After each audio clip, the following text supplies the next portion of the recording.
Yeah, dear students, we will discuss in this class another category of intellectual property law, that is geographical indications. You may be heard about geographical indications, and so you can see the Darjeeling tea. That is the first geographical indications which is registered from India, and all other parts of the world also registered geographical indications are there. So, what is these geographical indications? And geographical indications are indications relating to goods, not services. So, indication which identifies such goods or agriculture, it can be agriculture goods, it can be natural goods, it can be manufactured goods, and originating from a particular part of the territory, a particular region of the territory, and that territory which gives that particular product a quality, a reputation, and other characteristics which is essentially attributable to that particular product because of that origin. And such goods, manufactured goods, whether it is a manufactured goods, and such production, processing, preparation of goods takes place in that particular territory or region or locality which gives that particular reputation or quality to the product, then it is known as geographical indication. So, and why we should protect geographical indication, and also most importantly, geographical indication is a community right. It not belongs to a particular individual, and it is owned by a group of individuals, group of producers, or group of people, those who are interested in that particular product, they can register it as a GI. And it is, you can always say that geographical indications are a name, and which also it can be a symbol as well. So, it strongly relates to a particular region or the name of a particular place in a particular country. So, this particular product have a close relation with that reputation of the product, that is very important. So, if you want to protect Darjeeling tea, it must be important. For example, the tea board says that they produce every year approximately 10 tons of tea every year from the particular designated plantations of Darjeeling in West Bengal, but all over the world almost double the quantity of Darjeeling tea is sold. Where these another 10,000 tons of tea is coming from? Definitely it is the fake Darjeeling tea coming from other parts of the world. So, in order to protect your Darjeeling tea, you have to register it as a geographical indication, so that you can protect in other parts of the world. And you can, now I will show you a series of geographical indications which are registered in India from different parts of different states. It belongs to the different states. Armala Kannadi, this is a specific mirror. Kannadi means mirror made up of metal, and this is also a trade secret which belongs to a particular a group of people, only a small group of people from Kerala. And you can see the Alapi coir, which belongs to again the state of Kerala, the rice products, another rice which is the red in color, Palakkad and Matha, and the pepper, the famous Malabar pepper, and then cardamom, green cardamom or elachi, which which is known as the Alapi cardamom. Then there is a instrument which you can see that manufactured products, Madalam, and then the brass products, and then again rice, specific qualities of rice, pineapple. There is one famous pineapple which is known as the Varkam pineapple, and which is now all these are registered GIs from the Kerala specifically.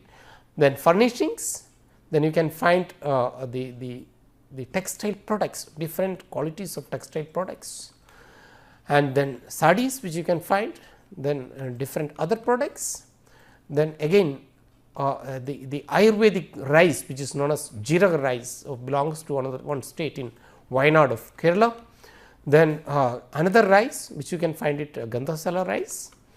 Then this Pavitra ring, Payanur Pavitra ring, again there is a dispute on the registration of this particular product, and which will be discuss it later. Because see, as I told you that its GI can be registered only by a group of people those who either they have the artisans or a group of traders or those who are interested in that particular product or goods. So, this was a registered GI in 2004, and but the artisans, this is not only made by the artisans which belongs to a that is a Payyanur that is in Kannur districts, but other artisans also claimed that they also make this. So, there was a dispute before the Intellectual Property Appellate Board, the IPAB. But finally, you can see that this is because the registered proprietor of this particular dispute, the particular geographical indication, that is the Swash Jewelry, actually filed case against these Payyanur Pavitra ring artisans. So, what this case shows that there will be always a conflict of interest between different group of people who owns what, that is most important thing. And we will come back to the disputes later, and you can find, I will quickly show you all other GIs which is registered in India, and you can find different kind and different qualities of product, whether it is a textile or it is a manufactured product or it is a Nilambu teak, the teak wood which is it's a naturally existing, and that is also registered as a GI. And also most of the majority of the product registered GIs in India are either it is textiles and handicrafts items. So, simply which you can see that these are the goods, these are goods, non goods because of their reputation which belongs to a particular region. So, it can be agriculture goods, it can be manufactured goods, and it can be naturally existing goods which belongs to a particular region of the country.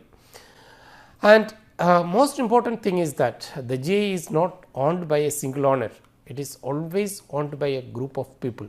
So, that is why the geographical indications are known as community rights, and it is not owned by a particular person, a single person. Why should we protect geographical indication or these reputed products? So, you can see the Darjeeling logo or the registered logo of Darjeeling or a certification mark of Darjeeling tea, or you can see a similar tea is Mongoji tea. So, you can see these are the marks which are registered in other countries. So, tea board has to fight, tea board has to file disputes in other countries and fight against these you can see that deceptively similar products in other jurisdictions and in other countries for protecting the intellectual property which belongs to India, that is the geographical indications of the Darjeeling tea. So, if it is a registered geographical indications, you can very well fight the case in other countries, otherwise this kind of you can see the similarity of the logos. Only the lady changes and her attire changes. So, this is deceptively similar. So, you can protect the intellectual property law. You can see in this particular picture, there is one is the handloom and other one is the power loom, which we always you cannot distinguish. The consumers have always in their in their mind which one is original and which one is the duplicate. So, who can apply for a geographical indications? As I already told you, an individual cannot register for a geographical indication. It must be a association of persons, association of producers, association of organizations, or authority established by law also can also apply. It means that the other agencies, governmental agencies can also file geographical indications. But the only condition is that the applicant must represent the interest of the producers. That is the most important factor, interest of the producers. Then the question comes, how the government represents the interest of the producers. If there is 1 lakh or 2 lakh of producers, it will be always difficult to make all these producers under the same umbrella of an association. So, I would argue that in that case, state is the best person to represent the interest of these huge quantity of producers. And the application must be in writing and in a prescribed format, which is in the geographical indication rules, and the application must be addressed to the registrar of geographical indications, and the geographical indication registry is in Chennai, There is only one registry in India, which is in Chennai. And who is the producer? And this is always a question which comes before the registry, that who is the producer? The producer is always a person who deals with these categories of goods. And also, as far as agriculture goods are concerned, he can be a producer, he can be a processor, he can be a trader who is dealing with this particular product. And in the case of natural goods, it can be who exploits the particular products, who deals, who trades the particular products, he can register it. In the case of handicrafts, manufacturing and also the dealers also can approach for registration of the particular product. And what are the rights given to geographical indications? The geographic indication rights, as I told you, which gives a community right, a right to use the indication and also to prevent others, the third parties from using this particular product or producing this particular product, which is not in conformity with the applicable standards which is prescribed in the GI application, and also the standards prescribed by the producers at the time of registration of the GI. And the jurisdiction, for example, the Darjeeling tea cannot be, it can be cultivated in Nilgiris, it can be cultivated in Munnar, and it can be cultivated in any other high ranges, but it cannot be called it as Darjeeling tea, because the Darjeeling tea belongs to Darjeeling because of the quality and reputation of the product which belongs to Darjeeling. So, it can very well cultivate in any parts of India, but it cannot be called it as Darjeeling tea. And let me show you some more geographic indications which are registered. That is, as I told you, the Darjeeling tea is the first geographical indications registered by the India. The Darjeeling tea is the first registered geographical indications in India along with its logo. Then other products which you can find it, Kangra tea, Kotpad sadi, then Odisha ikat, then Pochambali ikat, Chanderi sadi, Kottadoria, then Kanchipuram sadi, very famous in Tamil Nadu, then Bhavani Jabkalam, Salem fabric, and also Solapur chada or towel, and Mysore silk, Kulu shawl, Madurai Singudi, then a series of products which is Mysore agarbatti, then also which you can find it industrial products, manufactured products from again Mysore sandal soap, very famous oil, this Arnmala Kannadi which I already talked about, then natural products, Nagpur orange, Coorg orange, Nanchankot banana, then Bidriware, Channapatna toys, then rosewood,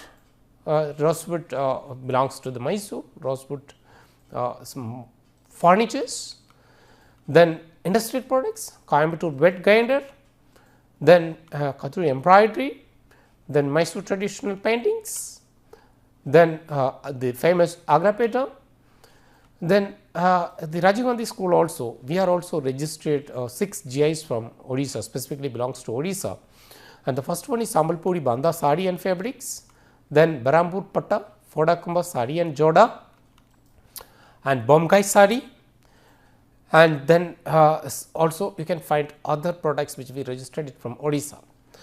And you can find the Darjeeling tea here sold by many people.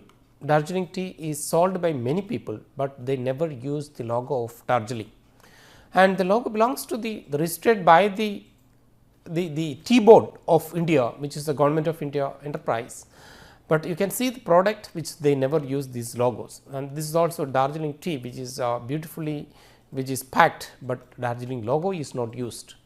Here also you can see this Lipton Darjeeling, but again the Darjeeling logo is not used. And if you look into why, what it shows. So, when you come out with all these kind of protections which is for the public, which is for the protection of particular products, and which is supposed to benefit the groups, those who register it, and in our act and in our rules there is no specific provision for the mandatory use of logos in the products, which you can definitely see from these particular packagings. There is no provision so far. These provisions has to be included in the rules for mandatory use of logos. And you can find one of the legislation where you can find punishments for the violation of the provisions of the Geographical Indications Act, and section 39 of the Act and 40 of the Act, which provides different penalties for violation of the Act, and even repeated offences there is an enhanced penalty. So, this is one of the intellectual property legislations with punishment is prescribed, and it clearly and specifically says that there can be a jail time for the violation of the specific provisions of the, and most importantly the Part B registration, and there are two parts of registration, the Part A registration and Part B registration. Part A registration of the geographical indications means that Part A of the proprietor and Part B is for the beneficiaries.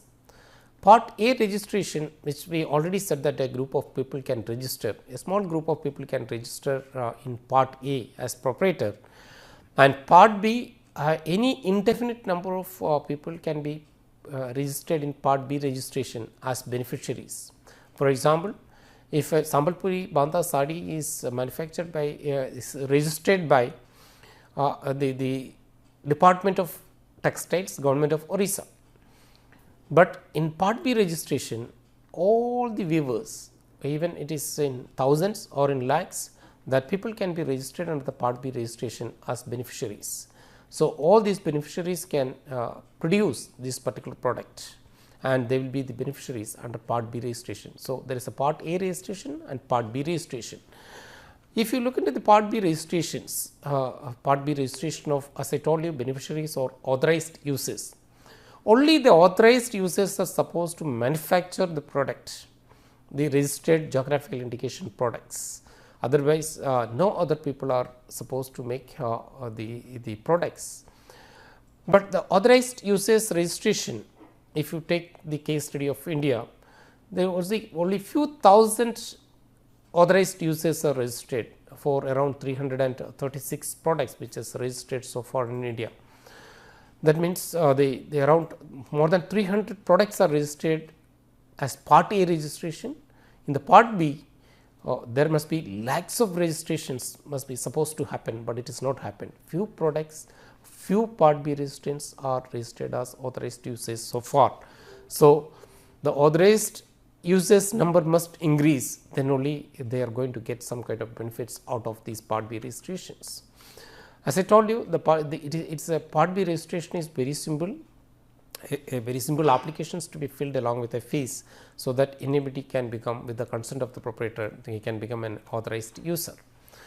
So, for example, the Part B registrations now slowly starting Part B registrations, because lack of awareness among the weavers or among the producers is a hindrance to the Part B registration. Slowly it is starting the Part B registration of authorized users.